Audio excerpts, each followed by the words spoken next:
What up? It's Dramos from the Life as a Gringo podcast. We are back with a brand new season. Now, Life as a Gringo speaks to Latinos who are born or raised here in the States. It's about educating and breaking those generational curses that, man, have been holding us back for far too long. I'm here to discuss the topics that are relevant to all of us and to define what it means to live as our true, authentic self. Listen to Life as a Gringo on the iHeartRadio app, Apple Podcast, or wherever you get your podcasts. Brought to you by State Farm. Like a good neighbor, State Farm is there. Kick off the football action with BetMGM, the king of sportsbooks. Simply download the app today to make every game and every play mean more than ever. When you wager at BetMGM, you can also earn BetMGM rewards points that can be redeemed for online bonus credits like bonus bets and bet insurance tokens. Planning a trip to Vegas? You can also convert your BetMGM points into MGM rewards points that you can use towards dining, shows, and hotel rooms at over 20 MGM Resorts properties located on the Las Vegas Strip and nationwide. Play, earn, and enjoy with BetMGM rewards. Please gamble responsibly. BetMGM.com for T's and C's. 21 plus to wager, DC only. New and existing customer offer. All promotions are subject to qualification and eligibility requirements. Rewards issued as non-withdrawable bonus bets. Bonus bets expire 7 days from issuance. And again, please gamble responsibly. Gambling problem? Call 1-800-GAMBLER. How powerful is the Cox network? So powerful that one day, the internet will let your doctor perform miracles from thousands of miles away. Connecting to remote operating room. Giving a whole new meaning to the term house call. Operation complete. The Cox network. With gig speeds everywhere. It's internet built for tomorrow, today. Cox, bringing us closer. In Cox serviceable areas, speeds vary and are not guaranteed. Cox terms apply. Other restrictions may apply.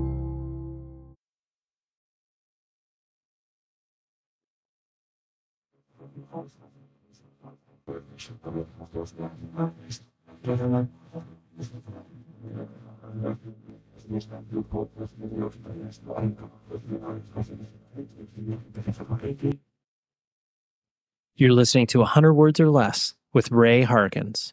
What is up, folks? Welcome to another episode of this very podcast in which we are covering independent music, having discussions with people who care about it a lot, who create it, just are in the weeds with it. And I am very excited to have this conversation with Gina Gleason from Baroness. I had John Dyer Baisley, episode 300, I think so, because I remember that was a very round number and someone who I was very excited to have a conversation with. But Gina is the guitarist. She's been playing for the band for 5, 6, 7 years, somewhere around there. And I love Baroness. I think they are such an incredibly compelling band. And I think what they do is really important because, they've been able to, push through a horrific bus accident from many, many years ago and are still at the top of their game. They obviously took years off because they needed to do that and heal. Gina joined the band post-accident. But it's just resilience, man. It's so cool. And it makes me think about what we're all kind of witnessing right now in regards to Year of the Knife. And absolutely amazing news, the fact that Maddie, the vocalist, is out of the hospital. She's, back at home. And it's really inspiring to see that because, when you get dealt a raw hand in life, we all do in some capacity. Some are more extensive than others. But just human resilience makes me cry just thinking about it. So anyways, I digress. But Gina, I am so excited to have this conversation with, just because I love Baroness. And they have a new record out that's called Stone, just dropped like 2 weeks or so ago. It's, talk about a band that's just consistent and consistently pushing the envelope too. Each Baroness record is like bringing more chips to the table, so to speak, where they're like, you know what, we're going to be a little bit more prog this record, or how about we're going to be a little bit more metal? And I just, I love them so much. So you can email the show, as always, at 100wordspodcast@gmail.com. You can also drop a rating and review on the Apple Podcast page. It helps out tremendously. And you can also leave a rating on Spotify. All of those places and things help. It will take you 15 seconds, and it is absolutely free. I will never ask you and bother you for money, whether it's like a Patreon scenario or something like that. Like, nah, man, like that's not what this show fortunately is about. I'm able to, make money off ad revenue and just participate in all of these cool things like live events and what have you. And speaking of live events, I'm actually going to be bringing you some bonus episodes and some regular episodes as well, all centered around the New England Metal and Hardcore Festival. I recently went out there, spent some great time with friends, and just got to see the New England area again. But I had a lot of interesting conversations, so I'll start to drop those probably a little bit later on next week, or you'll see. Just follow and subscribe to this particular podcast feed, and you will not miss a beat. So that's what we got. Let's talk to Gina and Baroness and listen to the new Baroness record. It's called Stone. Like I said, so flippin' good. So here's Gina.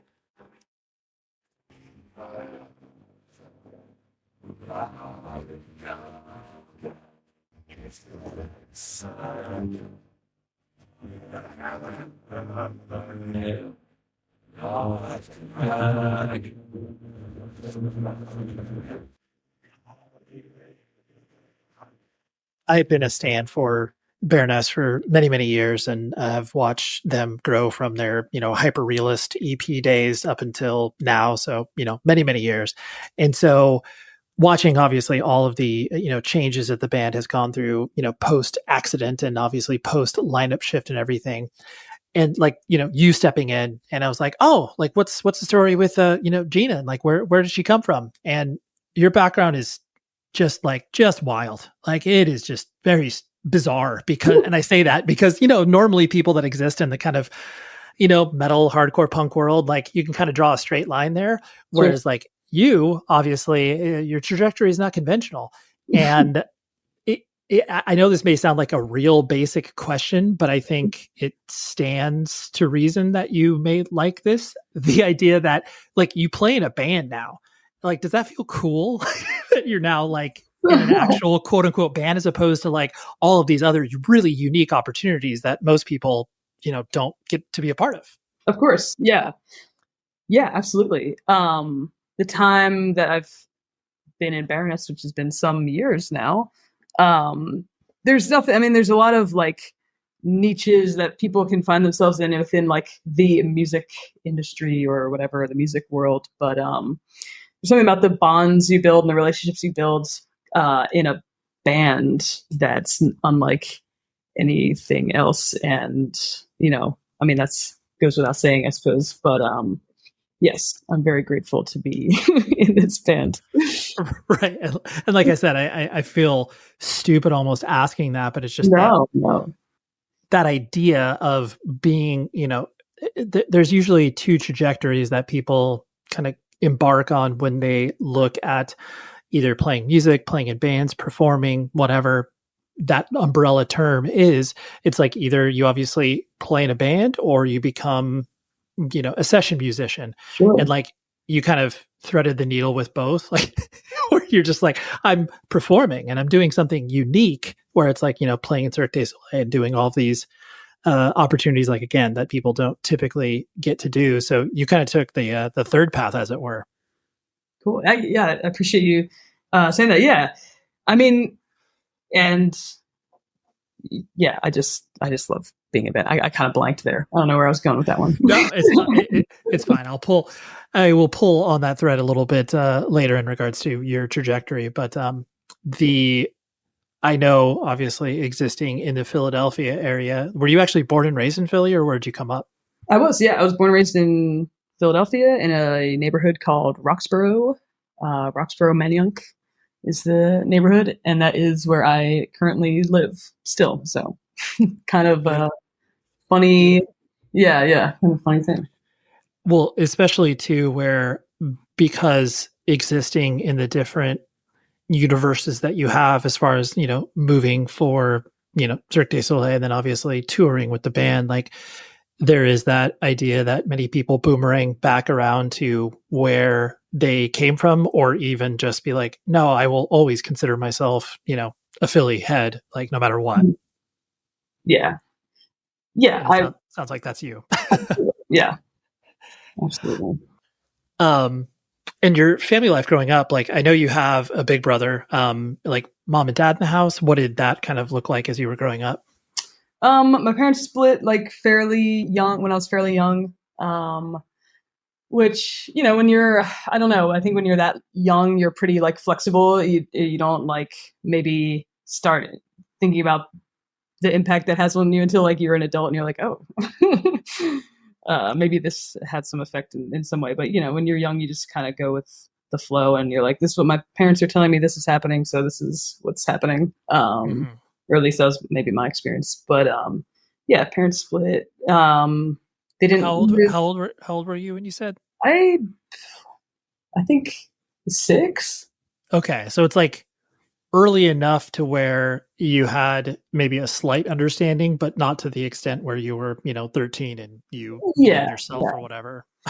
Yeah, it was more like, oh, dad's gone. I'm sad because I like that guy, and he's, not in the house anymore. But my mom worked super hard. She worked her ass off. She's a nurse, and she primarily raised us like we did, 90% of our time with mom and more like visits with dad, which our visits with our dad and our time with our dad were super valuable. I feel like our relationship, for me, my relationship with my dad, like kind of grew into more of a thing like the older I got. When we were young, it was kind of like visits with dad, but he was always like really good about, trying to expose my brother and I to really cool things around the Philadelphia area. Like he would take us to like the Philadelphia Art Museum pretty frequently. I think just maybe single dad being like, all right, we need an activity. Let's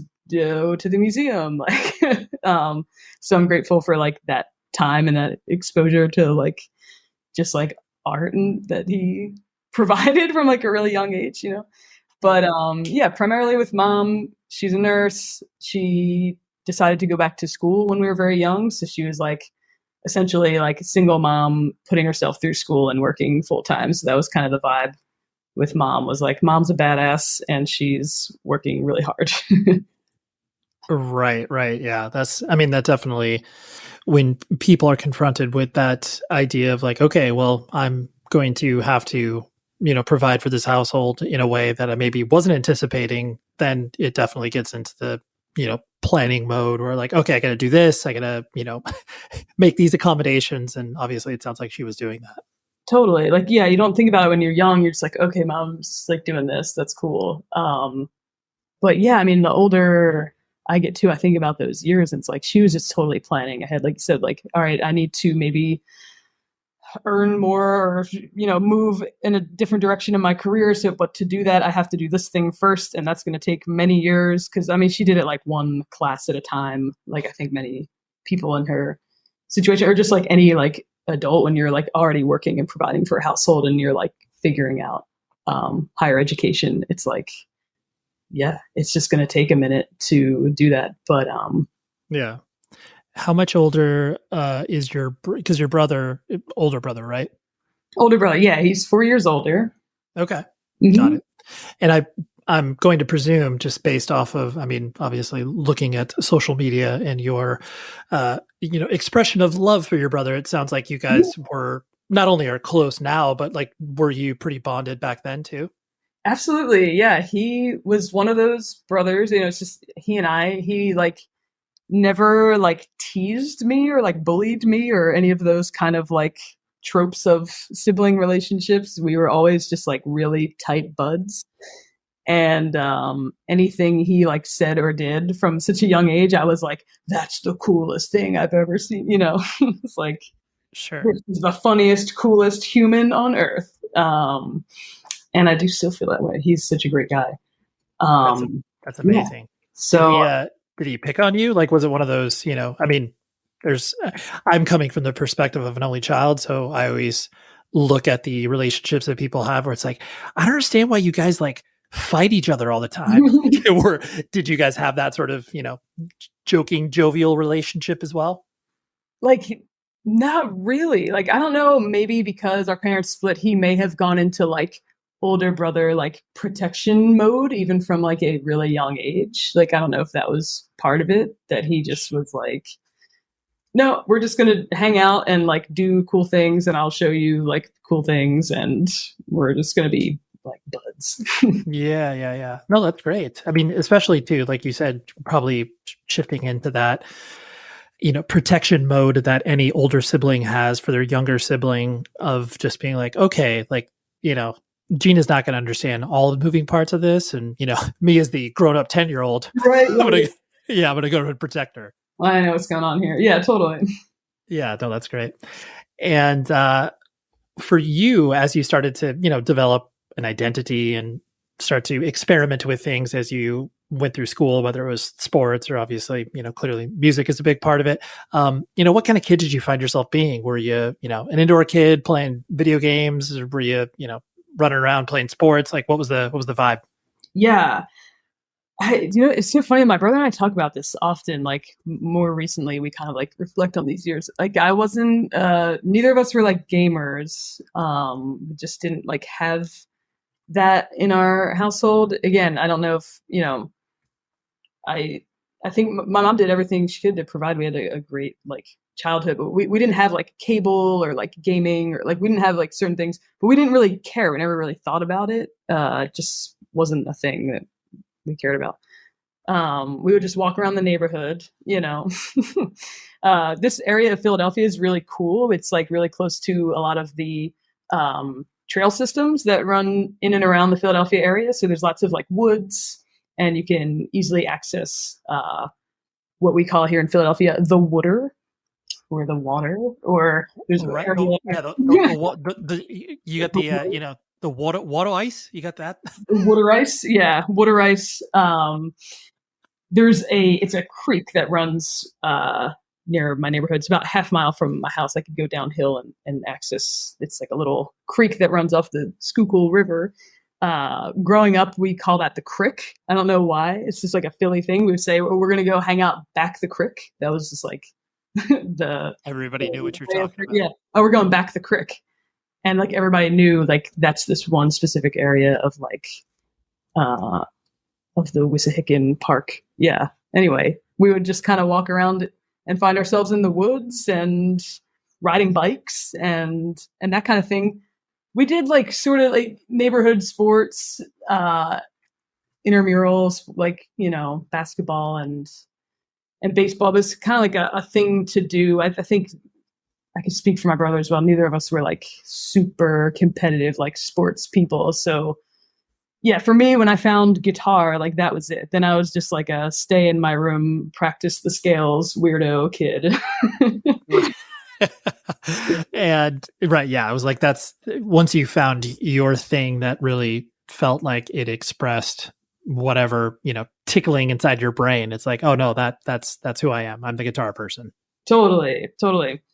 And then, yeah, something we talk about a lot, which is kind of funny. Like we were like we're like a pretty close family. And I think my mom depended a lot on my grandparents too. They were like really helpful, and they live also in this neighborhood. And so we spent like a lot of time with our grandparents, like maybe as opposed to doing like camps or like things like that. I think my mom would be like, okay, I'm working and then I'm going immediately to school. So like, especially like in the summers, be like, you're just going to go to like your grandparents' house, and then I'll like, I'll be back at night or whatever it is. Or sometimes we would, often stay the night there. But we kind of laugh because we're like, from an early age, we were like exposed to all these like old, like elderly person, like things that like, a child really shouldn't care about. It's like, why am I'm like aware of like blood thinners and like, Sure. diabetes, or like we would play cards with like my grandmom's neighbor, and that's like what we would do. Right. You're like, I know bridge. It's like totally like we could play rummy. So we always joke about that. We're like, we really should have went to camp to be with like our peers. But I was like, maybe that's why also like we're so close, is because we had each other, and then like our grandmom's neighbor, and like yeah, whatever. And eventually, thank God, like a stereo and some CDs and tapes. Sure. To the rescue. Anyway, sorry. I feel like that was kind of boring, but that was no. Well, I think it's very, I like those instances in which people create these, intergenerational relationships where it's like, yes, grandparents for the most part are present in most kids' lives in some capacity, but for the most part, it is like you maybe see them once or twice a year, like holidays or whatever. And so for you to have that prolonged exposure, and then also, they're just existing in their own lives and being like, oh yeah, these kids will probably like bridge or like you said, just like, dominoes or whatever. But it's just like, oh, and then gives you that experience that, most other people would not. They're like, I'm not going to learn gin rummy until I'm like 60. It's like, it's fine. Totally. Yeah, and it's fun. Our friends at Rockabilly are getting into the spooky season. I mean, they have some pretty cool stuff lined up. They gave me a little tease, but they have something up from Pussifer right now. So all of you Tool heads need to dive into that immediately. And when I say exclusive, it's the only place you can buy this shirt. And there's also an exclusive Black Sabbath thing that they have coming up. So first and foremost, you need to use this promo code 100 words or less. It gets you 10% off of your entire order when you go to rockabilly.com and you see all the fun things that they have in store for spooky season and beyond. It's getting cold. Obviously, you want to get some hoodies, some scarves maybe. They have so many items that sometimes it can be a little overwhelming, but that is where you can, just email me and I can walk you through, just basically do the order for you. Just give me your credit card. No, I wouldn't do that. That would be unethical and kind of weird. So, but have fun shopping on their website. They ship from the Midwest here in the United States. It gets you very fast and they are just a great company. Hardcore kids work there. And that's like one of my rules of thumb in regards to working with companies. I'm like, yo, you know punk or hardcore? All right, cool. You've already, scored brownie points in my book. But rockabilly.com, tap into their exclusive stuff, tap into gifts for your friends and family as we're heading into the holiday season. So many things that you can do. So promo code is 100 words or less, 10% off your entire order at rockabilly.com. So check it out and enjoy shopping. And I know you've spoken about this at length in regards to, your introduction to guitar and everything like that. The feeling that it kind of gave you, it's probably difficult for you to maybe articulate or putting yourself back in that headspace, when you first started to mess around with it. Was it one of those things you felt like you were creating, what I realize that it's a difficult headspace to put yourself in, but what feeling was it giving you as you started to, play on your guitar? That was ultimate freedom, ultimate escape. And there was a real sense of maybe accomplishment and a bit of a self-esteem boost when you could eventually get to the point where you could maybe hear something and then figure out how to play it and then play along with the CD, that feeling of oh, I kind of figured this out. It was aha, Right. And so that feeling really pushes you to keep going and try something harder, or be could I ever do this kind of thing? Could I ever play a solo? And then you get into this, well, kind of write my own thing, and and how I go about that. And it's just this ultimate world of constantly discovering things about yourself and things you didn't ever really think you could do, and then kind of doing them. And it's I was just totally mystified. I was I'm in. This is awesome. Right. Yeah. I do love that feeling of when you or your friends, the moment that you create something or mimic something that is not your own. And it's oh my gosh, I just did that. I just played that Metallica riff, or I just did that thing. It's what? Here's this tab book. I'm going to try to do this. And you just feel, like you said, so liberated. Absolutely. Yeah. And it's a really infectious, high. You're you don't want to ever stop feeling that. And then, you add on top of that, getting maybe some neighborhood friends and neighborhood kids together. And, I remember it was one kid around the corner had a drum set, and it's everybody learns a song, and now we're jamming, and it's oh my, this is amazing. So feeling that same feeling, but with other people, and having the camaraderie with your friends in that way is incredible. Sure. Absolutely. And what would you say your introduction from a music side of things, like when you first started, beyond like the radio or MTV as like your maybe introduction point, Yeah. when did you feel yourself like digging a little bit deeper than maybe, your friends or your brother or whatever Yeah. to discover things that were your own? I mean, like pretty early on, like the radio kind of gave you access to like AC/DC and like, Zeppelin and that kind of thing. And then I remember I have this really distinct memory of going to like a Sam Goody and picking up British Steel. Okay. And just because I thought the album cover was like so weird. I mean, I guess it's not that weird now, but at the time I was like, what is this? and that's like why I got it, And Sure. You're attracted to, especially too, as a kid, when you're just like wandering those aisles of a record store, you can't describe what it is that you're attracted to, but you just see something. I mean, and usually it is, the heavier music variety, whether it's like, I always remember like you bringing up Sam Goody. It was like, I remember wandering the aisles of Warehouse and just being like enamored, but never feeling like I was cool enough to buy it, where it's like, look at this Cannibal Corpse record.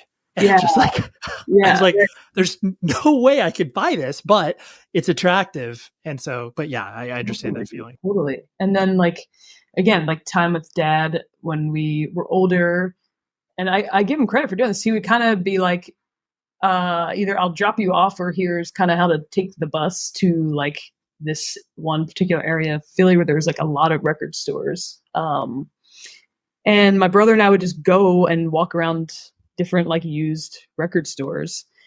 And we didn't really have we didn't have money. We weren't like buying, like collecting records at this time, but we would just like walk around for hours and look at all the covers. And same thing, you get into more extreme music and you're like, what does this sound like? Like, what is this? Yep.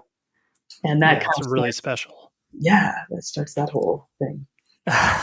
And so would you say that when you started to dive into music, you're more of a, rock metalhead as opposed to, maybe diving into like the punk / hardcore side of things?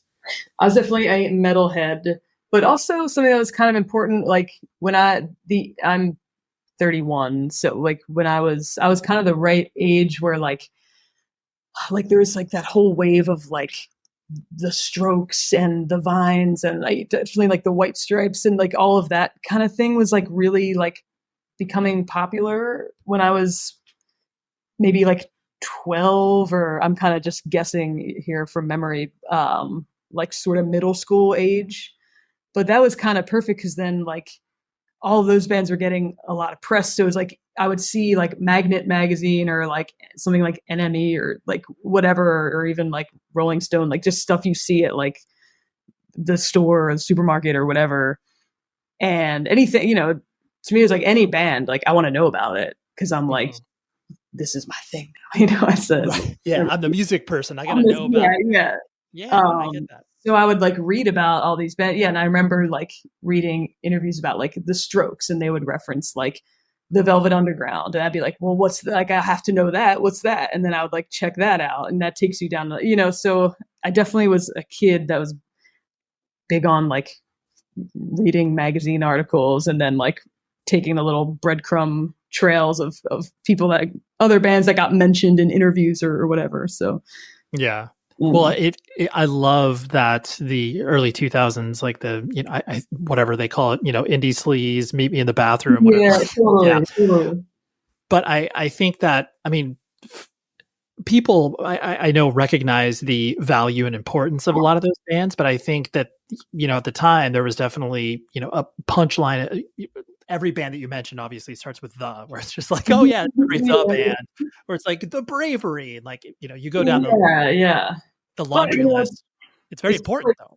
Yeah, I mean, it's people with guitars that are like, accessible, because like the internet wasn't as it is now. Like there wasn't like social media or like YouTube, or it certainly wasn't accessible to me, or it wasn't developed the way it is now. So yeah, I mean, you would see a band on a magazine cover and you'd be like, what's that? They have a guitar. What are they up to? Mm-hmm. Yeah, absolutely. And especially too, like you said, when you find a, scene, and not like you would describe it as such, but like you find these bands that have similar things going on, and maybe they're located all over the world, and you just start to piece this together and be like, oh, okay, like if I like this band, I probably like this band, and then by Totally. default I probably like this band. You just start to at least put music into context, which is really valuable. Totally. Yeah.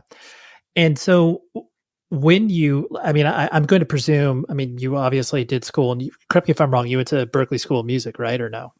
No, I did not. Oh, for some reason I just assumed that to be the case. It was like, oh yeah, any person that shreds goes there. Yeah. I was like, yeah, I totally went there. They were like, Yeah. what? Yeah.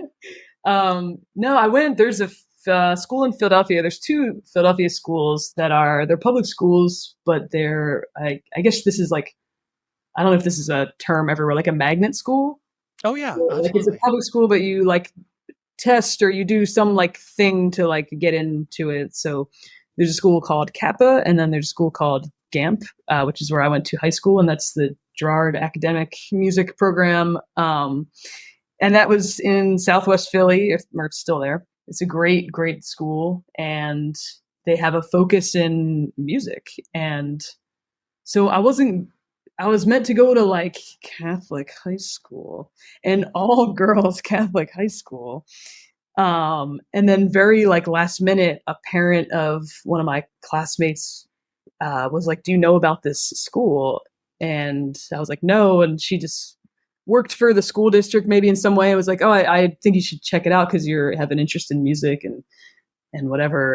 And so I went and auditioned like to get into this high school, and they were gracious enough and then kind enough to let me go there, even though it was like pretty late in the admission, process or whatever.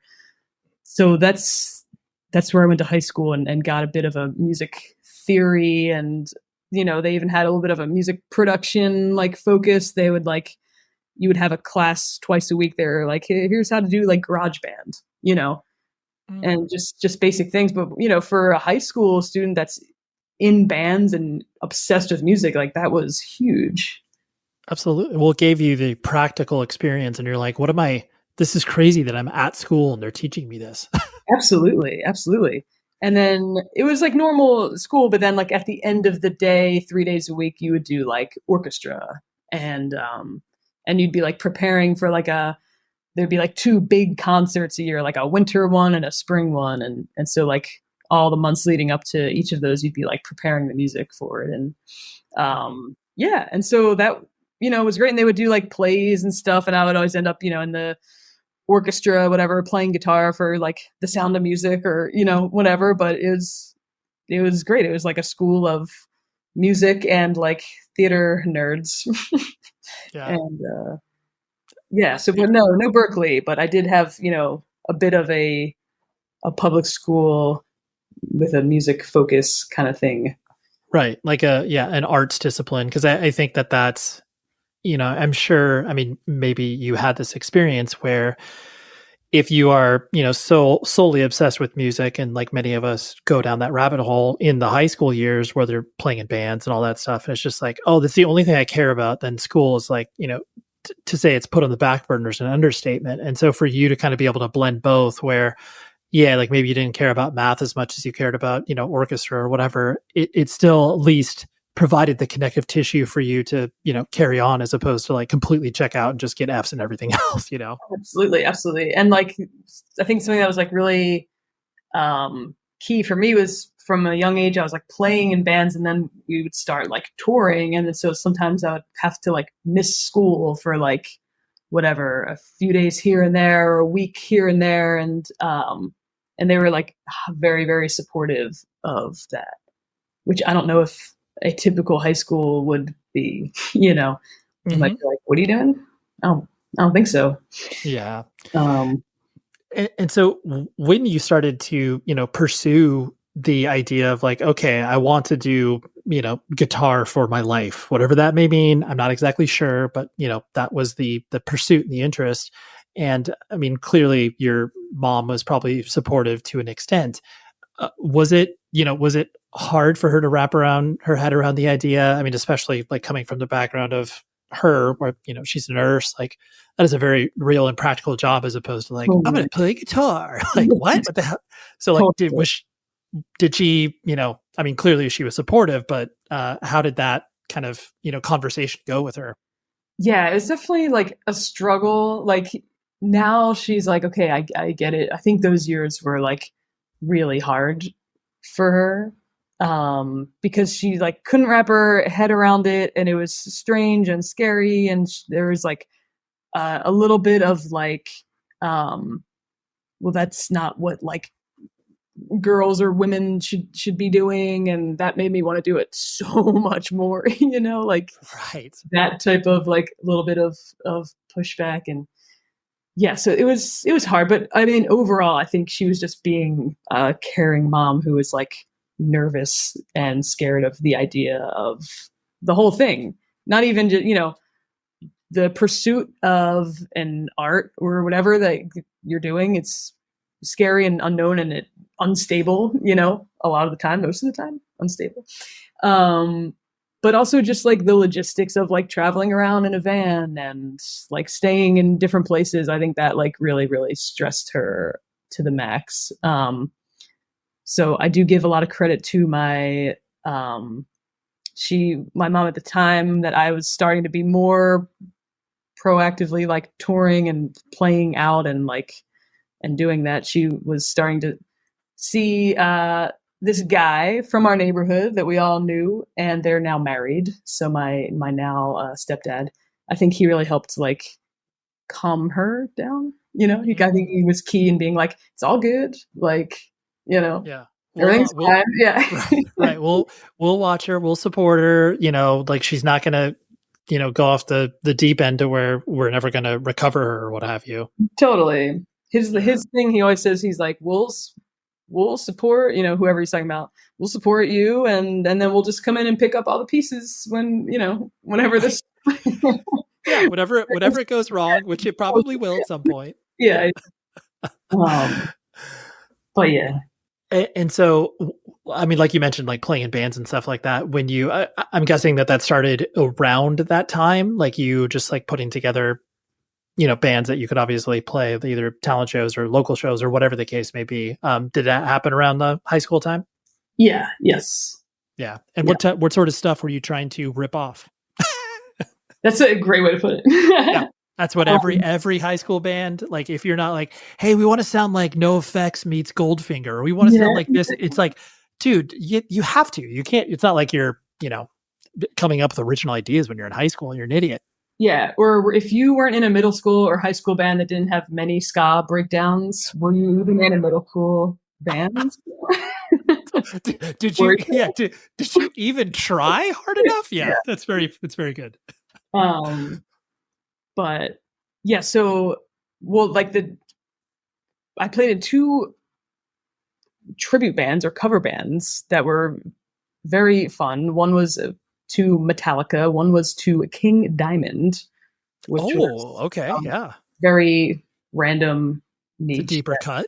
Yeah. My friends and I really loved. And then you just have your other bands from there. I took music lessons with a bunch of friends, and then we started a band that we would like play house shows in Philly and play like more local shows. And then once I was in college, I started like drumming in a band, and it was the same deal, like house shows, maybe not even any venue shows. And then the cover bands would kind of play like out and about, and that was like a cool way to like experience like touring, because we would like we would have a show in like New Orleans, so we would like book shows along the way from Philly to New Orleans, and make our way down, or we would like book a show in Chicago and then like figure out like playing shows along the way. And we kind of all like wrote music together during that time too. And so it was just like a really, really fun way of spending like high school and early college years. Yeah. Oh, absolutely. I think that that idea of being able to experience that level of freedom of just because it's such an unreasonable, like, I mean, even in 2023, it's such an unreasonable thing for you to describe to, a civilian or parents being like, oh yeah, I'm going to go to Chicago and play in front of -4 people at a house show or whatever. And it's like, why are you doing this? What do you mean? Like, this doesn't make any sense. Like, why don't you, like, like you were joking about before, it's like, why don't you go to a summer camp or something? It's like, no, we're going to do this. Like, sorry. Totally. I was so scared. I think I was like equal parts like scared of my mom's like Italian Catholic like wrath and like equal parts like really like empathetic or like understanding of like all of her sacrifices and like hard work, that I had like equal parts like fear to not like mess up in life, and equal parts like I just don't want to add any more like stress to this like situation. Like I want to make this law like, even though it's like, yes, this is unstable and unfamiliar like territories, I'm gonna like make like this is totally normal. Like, no, this is of course we're gonna do this. This is fine. Like, this is what we're doing. Yep. Oh, for sure. It's like you can't help but want to do it, and you obviously do it, but just that feeling like, I mean, as a younger person, like you don't necessarily care what people say. You're like, I'm going to do this regardless. But it's like just that little thing in the back of your head where it's like, oh yeah, like I'm sorry I'm bumping you out by doing this, parent. Like, but like I got to. Yeah, that's the thing. Like, I think when you have the bug to pursue an art form, you don't have much control over it. You just have to do it and follow your impulses with it along the way. And right. Yeah. Check it out. Our friends at evilgreed.net just want you to know to order merch through them. They are an amazing web store solution for record labels and bands. And if you're ever touring in Europe, just tap on their shoulder. There's a pretty good chance that as long as you fall into the, heavy / artistic stuff, they'll work with you. But you as the consumer, you can go to evilgreed.net right now and shop to your heart's content, and then use the promo code 100 words. It gets you 10% off your entire order. Maybe you want to order a high vis shirt, or how about a scowl shirt? Or maybe you're like, you know what? I really need to get, the reissue of the Botch, an anthology of Dead Ends LP. Trust me in saying you will absolutely love what they have in store. They ship from Berlin, Germany, but trust me in saying that the shipping rates here in the States are cheap, all things considered. I mean, normally when you're like, yo, I'm shipping from across the world, that's going to be like $40. No way, man. Not the way that Evil Greed rolls. And that's why they're advertising on the show. Plus, they have a lot of great people working over there, and a multitude of reasons. But go to evilgreed.net, use the promo code 100 words, buy vinyl, buy shirts, buy sweaters, and just enjoy shopping, because they have a great store. I've ordered from them. It's gotten to me in like a week here in California. I love what they do, and support those awesome companies and bands. Okay. Just have fun shopping.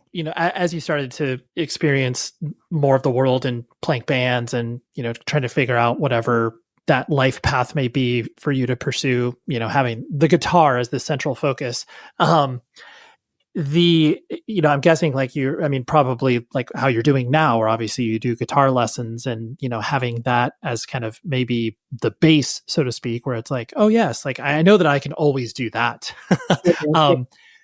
Was there a like pursuit of yours as you started to, develop a career or whatever, supposed to do the real world implications of like, joining a band, or like what was your kind of focus, your idea of like, oh, I want to do this. This is what I would define as being successful.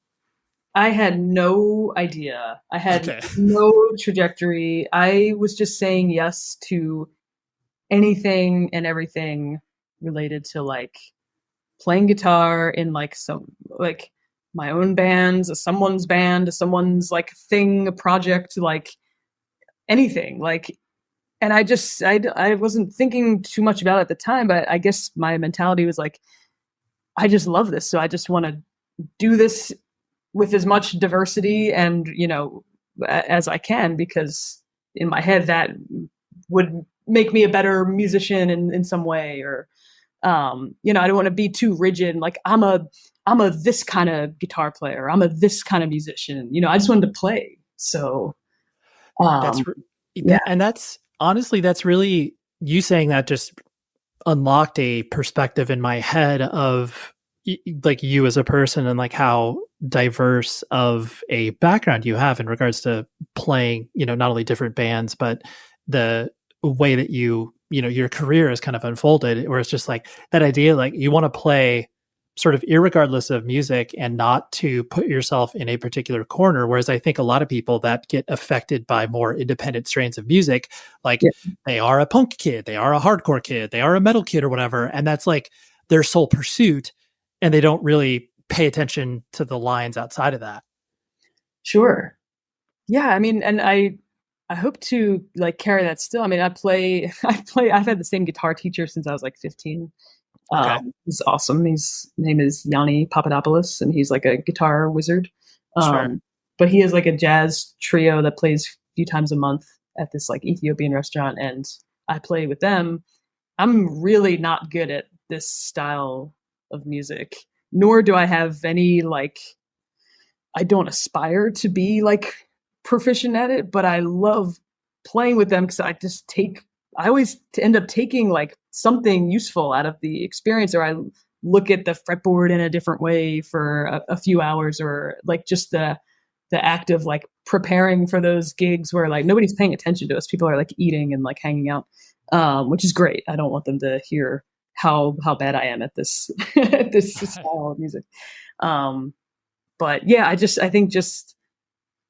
don't know. I just love so many different styles of music, and I just think you could take so much from all of it, you know? Yeah, no, I really, especially too, where if your pursuit is to, you know, hold a guitar in your hand, like you definitely do yourself a disservice by being like, oh no, I'm only going to, you know, play this style of music, or I'm only going to be known as this, because, you know, when you paint with a broader brush, there's going to be more interesting experiences that come your way. Sure. Yeah. I guess that's the hope. Yeah, totally. And so, I mean, I'm intensely curious, obviously, about your time with, you know, Cirque du Soleli and like Vegas. And that seems like such not only an intense experience because you're playing, you know, whatever, like I'm sure you look at tour where it's like, oh, dude, like 150 shows a year, like try like 200 or whatever. Like there's so much that goes on there.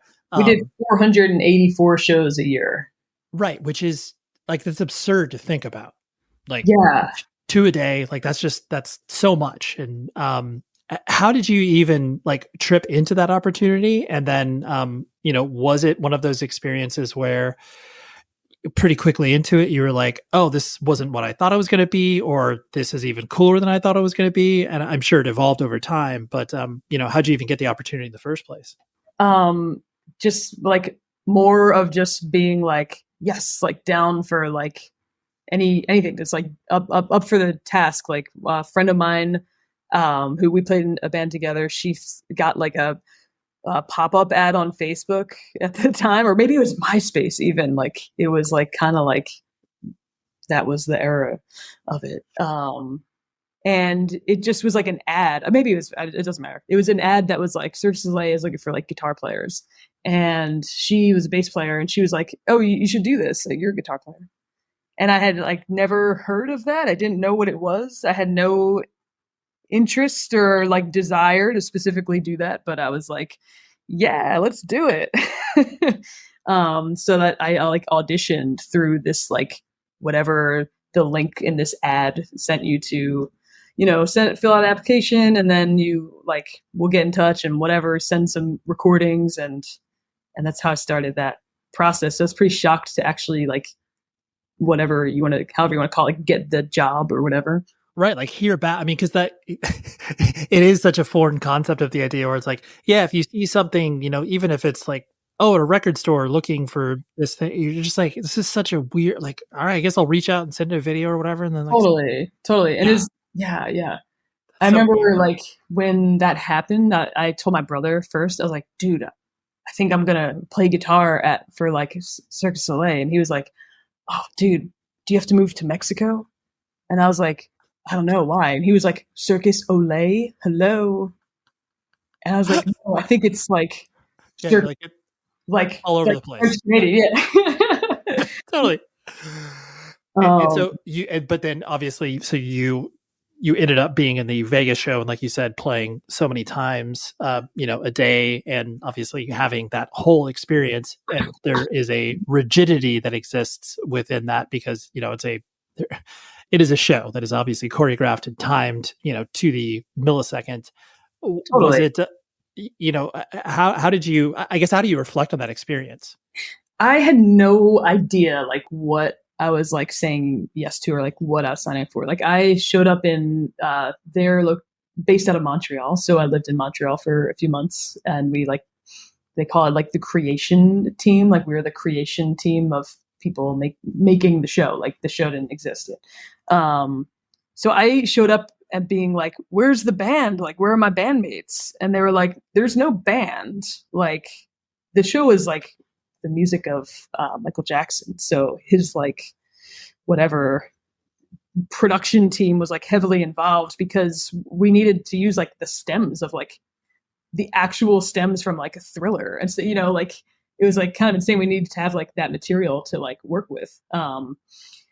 So they were like, no, we're taking all the guitar tracks out of these songs, and then you're going to like play live over them, but also you're going to play a character in the show that like shoots fire out of your guitar and like runs around and is like in the show in this capacity. I had no idea. I assumed I would be like under the stage, tucked away somewhere in a band. Right.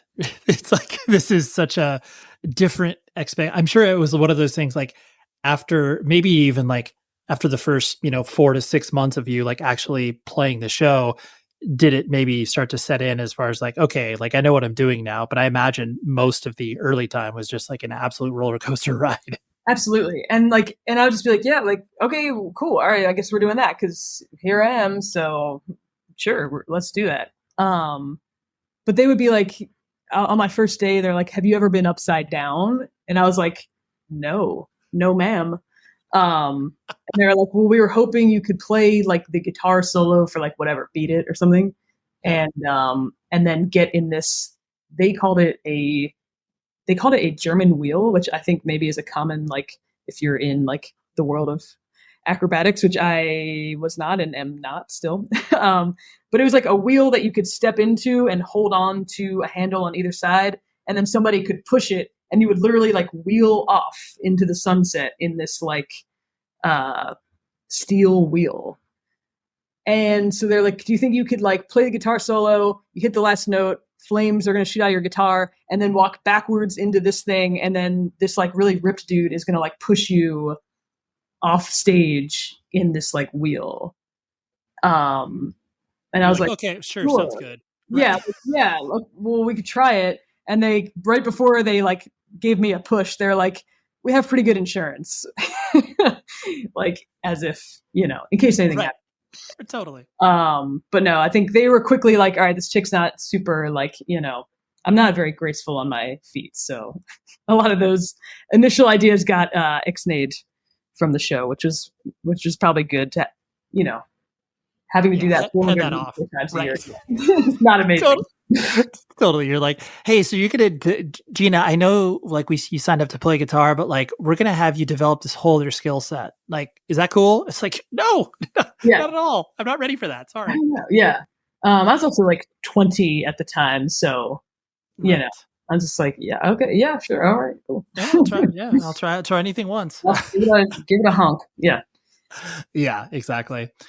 And I'm sure like towards, whatever the end of the contract or end of the show or, you transitioning out of it or what have you, was kind of the core of your ideal would be playing in a band. Like we were joking about the very beginning, like it's pretty sick that you played a band now after all these years of playing guitar. Like, was that kind of like your sort of ideal scenario?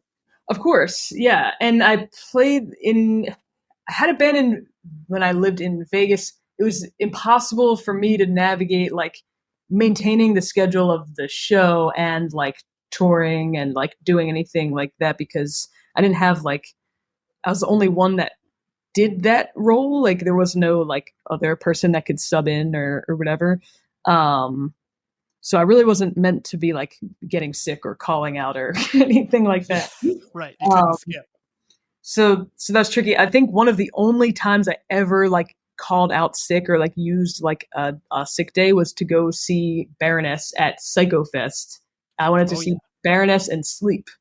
And so I called in sick to do that, which worked out. Good choice. Good choice. Absolutely. Very good choice. But yeah, sorry, you said like transitioning out, like was the goal again, like I didn't really have a thing in mind. I just was like, I just want to keep doing this because this is what I love. And this is kind of what I know. And, you know, I don't, you know, we do a lot of different things when we're not on tour to kind of maintain. And so, yeah, I'm like, I'll do any job, but I'm always going to do this thing that I love. So whatever capacity that's in, I'd love for it to be full time, and I'll do whatever it takes to make that, you know, a reality. But yeah, I didn't have like the express goal of like, I am going to join this band, and that's, you know, it's just like, yeah, right. I'm just following like threads of things that I love and that I'm passionate about. That happened to land me in touch with John because, you know, something that I'm really passionate about and that I love is like music gear and equipment and pedals and stuff like that. And that's kind of how we initially like met and bonded and became friends. And so. Right. And that actually, that dovetails perfectly into a question I was going to ask, where there is this, you know, there's a subculture on the internet that is obsessed with, you know, gear rig rundowns and, you know, what settings your pedals are and all that sort of stuff. And, you know, clearly like that is something that you're passionate about, and, you know, John to a certain extent as well. I'm sure that while you are passionate about it, I'm sure there is a maybe, you know, vocal minority or small amount of people where it's like, that's annoying as hell. Like, Sure. you know, it's like, yeah. Do you find that sort of push pull where it's like, I love this stuff, but then it's also really annoying that these people are into it this deeply or whatever? Like, how do you? Oh, no, I'm not annoyed that people are into it. I get annoyed at myself. Like, oh, okay. Got it. I'm sure like John and I, us as a band, we're very close, and I love my bandmates in Baroness. We have to be insufferable to Nick and Sebastian. Like, I really commend them because they're extremely patient with us, but like at band practice, we have to be like the worst, like people, just constantly tweaking and adjusting knobs and, oh, this needs a little more of this, and things going awry because I'm like trying something new in my like pedal chain or whatever. Yeah, we have to be insufferable. So I get annoyed at myself, but yeah, but not so much on the, you know, people on the internet that are equally as obsessed as you are about that. No, I know that I think is awesome.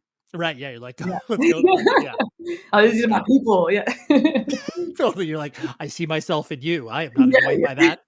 I want you to ask more specific questions, please. Totally.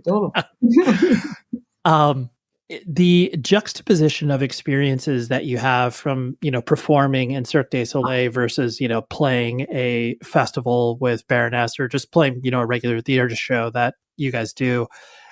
Would you, you know, comparing and contrasting those two, like how different and or similar are those experiences for you? Oh, they're so different. It's like, they're comically different. Not even just like what I'm playing or doing or the more obvious things. Like just in Cirque Du Soleil, like I would be playing, it's like a seated theater. I mean, it's people that are like watching a show. A lot of times I'd be playing and like there's, you know, parts of the stage where you would be sort of close to like audience members at times. And like a lot of times people would like look at me and like I had in-ears in, but they would like mouth to me like, you're not really playing. Like, that's not you like playing, which like drove me so like crazy. 'Cause it just seems so like random and kind of rude. And like, that's never happened in like a band. Like nobody would go see a band and be like, I see your hands moving, but no, totally. that can't be what's happening. So, little things like that. But no, and just, yeah, it's just so different. Feeding off of the energy of 3 other people on stage that are having the same experience as you. Like, we're having a really, really unique experience individually, but we're also having like the same experience together. And that's like really a beautiful thing to like, to experience with your friends and to just like kind of feed off of in a creative way, and feed off the energy of the crowd. And there's nothing like it. And I was a huge fan of Baroness before I joined the band. So it's like, I get so much joy out of like, with some of the older material, like I feel like I'm singing along with everyone in the audience who's like there as a fan of the songs, like, so yeah. You're like, I didn't do this. I didn't help. I love create this. Yeah. I love March to the Sea. Let's go. Like, sure. You're suggesting set lists, obviously, as a fan. You're like, hey, sure, it just happens to be that I play the guitar for you guys too. It's pretty cool. Absolutely. And then to have the experience of like the last record, and I hope this one, I just like, I get giddy to think about like, maybe people would sing along with this one, like with this new song or whatever. And that just, yeah, it's just something I'm just so grateful for. Yeah, it gets you stoked. Absolutely. And kind of on that, apologies for the kind of like compare and contrast questions, but I just like, I mean, literally like a very few amount of people have obviously traveled in both the worlds that you have traveled in, but the idea of playing, 400 some odd shows in a year and touring, like, do you literally find touring easier because there's maybe obviously less of the, 2-a-day performance sort of stuff, or are they both like, I guess, equally as, difficult? There's like things about both worlds that I love. Like, working at Cirque du Soleli, I worked with a great crew of people that I'm still like, I still very close to them and love them to this day. I was just out in Vegas visiting friends of mine who like just had babies. They had twin babies, and just, there's just a beautiful like crew of friends. And so, there's something about living in one place or being in one place consistently and going to the same place every day for work.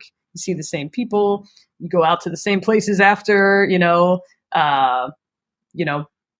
go to the bar after work, the dude knows what you're going to get. Like, that kind of thing is, something I definitely like missed when I left. Cause yeah, I find that that same feeling, just like in a different way with Baroness. John and I live like really close to one another in Philadelphia. So it's like, I really appreciate getting to like walk into his house and we're going to have coffee and like shoot the shit with like him and his family. And, so I'm grateful to have that same thing like with him, because I think if I didn't, it'd be really hard to be constantly coming and going from your home, so frequently. So that's one thing that I loved about Vegas. Grateful to, have found that in this kind of Baroness family. But no, something that really kind of bummed me out as I was like doing the world of like Cirque du Soleil, or maybe other people feel this if you're doing like a musician role that's like sort of in this capacity, is I just felt like I got to a point where I wasn't growing as like an artist or as a musician, because the schedule's so demanding.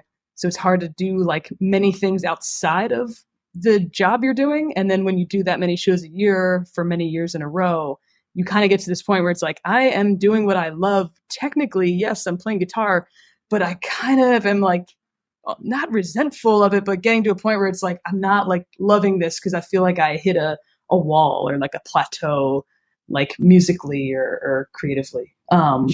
Sure. I get that. Well, yeah, because you are performing a show that is clearly like you have no influence over the music, the performance. Like, I mean, yes, you have an influence, like you could literally mess it up if you wanted to, but like there's no creative fulfillment besides like the little things that you could do to make each show interesting. Totally.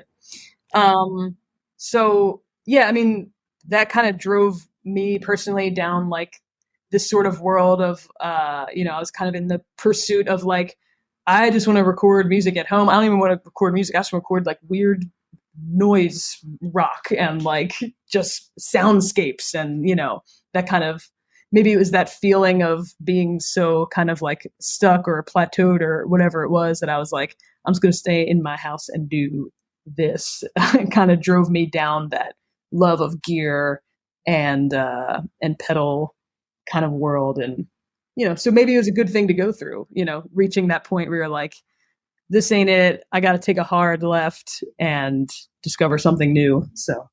Yeah. Oh, absolutely. I mean, just inspiring you to know that the idea of creation, like you being the author of something, whether it's big, small, anything in between, like that is a driving force for you rather than just the simple performance of said music, Absolutely. And I think, is a weird thing because on the outside, I think a lot of people would be like, that's awesome. Like, that's such an awesome job. So you feel like, ungrateful or something to be like, well, it is, but it has this other like side to it that feels a bit dark, or whatever. Yeah.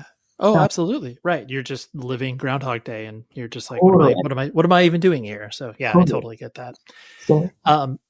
The last thing I want to hit on was like, you mentioned previously that you had played in cover bands, and I know like you still, to a certain extent, or do you play in any cover bands now, or is it just basically, obviously, Baroness is the main focal point?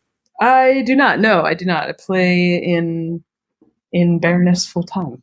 Yes, and so the cover band, game, and I don't mean that in a bad way, but just like the cover band circuit, as it were. Yeah.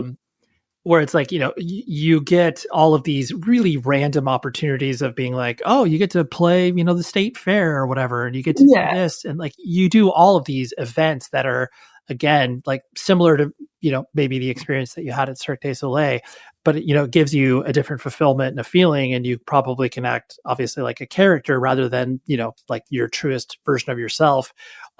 What was fun for you about, participating in those cover bands and being able to express yourself that way? I think it was just a great like for us, we were like pretty young, like we were kind of like in high school and again like early college years, like doing that. So it felt like just a great way to like actually like cut your teeth on your instrument and kind of like have like sort of concrete materials of like, all right, I'm going to try to like learn these things. It just was like a kind of great way to like discover your abilities and your instrument and like figure out like what you can do. And like, yeah, it's like if I don't have to learn like Blackened or something by Metallica, like I don't know if I would ever discover like, oh, I can like play this type of solo or this type of riff. Do you know what I mean? Like, so it was a great way of like kind of self-discovery as it pertains to like your abilities on your instrument, if that makes sense. Yeah. Oh no, it totally does, because just the idea of tackling certain songs and maybe having your experience opened up to say, oh wow, like I didn't think I could do that, but I can, and that's great, because then that rounds me out as a person with my technical abilities. Sure. And then, it's one thing to like, okay, I learned that, but then it was kind of another thing to like get with your drummer and like figure out, can y'all do it together? Like, can you do it in front of people? Like there's like all these different levels, like level 1, level 2, like, and you try to like traverse that, so I liked it for that. That was like, aside from like being with your homies and, having that feeling of like you said earlier, like ultimate freedom and just driving around. I like think that was my favorite aspect of it, was to have those kind of concrete like materials of like, can we do this? Can we do it in this other, presentation? Whatever. Yep, that's what's up with Gina. What a wild ride, huh? Just the idea of like playing in Cirque Du Soleli, and I can't even imagine playing as many like shows as she did in that outfit, and then like how touring is probably a breeze for her in regards to the amount of shows that she has to play. But regardless, Great conversation. Like I said, check out the new Baroness record. It's called Stone. It's really, really good. If you've been a fan of Baroness for years, you will be satisfied. If you're just getting into the band, an absolute great place to start. I love to see when bands do that. You can just jump in and jump out at any given moment. So next week, I have a great live conversation that I recorded at the New England Metal and Hardcore Festival with none other than Winston McCall from Parkway Drive. We do it, man. We go deep. We have about, it's like 40-minute chat or something like that. Originally, it's only supposed to be 20 minutes, 30 minutes maybe tops. And we just kept going and going. And it was great. He's just such a person that has a very level head about where they're at, how lucky they are, all of those things. So that's what we got next week, a live chat with Mr. Winston McCall. When I say live, it's like not in front of an audience, but just like live, human to human, real life, not as opposed to, over the computer, which clearly that's what I enjoy as well. But I can do both, guys, okay? Anyways, until then, please be safe, everybody. Okay, round two. Name something that's not boring. A laundry? Ooh, a book club. Computer solitaire, huh? Ah, sorry, we were looking for Chumba Casino. That's right, ChumbaCasino.com has over 100 casino-style games. Join today and play for free for your chance to redeem some serious prizes. ChumbaCasino.com. No purchase necessary. Void where prohibited by law. 18+ terms and conditions apply. See website for details. How powerful is the Cox network? So powerful that one day the internet will let your doctor perform miracles from thousands of miles away. Connecting to remote operating room. Giving a whole new meaning to the term house call. Operation complete. The Cox network. With gig speeds everywhere. It's internet built for tomorrow, today. Cox, bringing us closer. In Cox serviceable areas, speeds vary and are not guaranteed. Cox terms apply. Other restrictions may apply. Evidence-wise, we had virtually no evidence. In 1995, Detective Tony Richardson was trying to figure out who killed a fellow officer. The case comes down to who is believed and who is ignored. Oh my goodness, we did convict an innocent man. I'm Beth Shelburne from Lava for Good Podcasts. This is Ear Witness. Listen to Ear Witness on the iHeartRadio app, Apple Podcasts, or wherever you get your podcasts.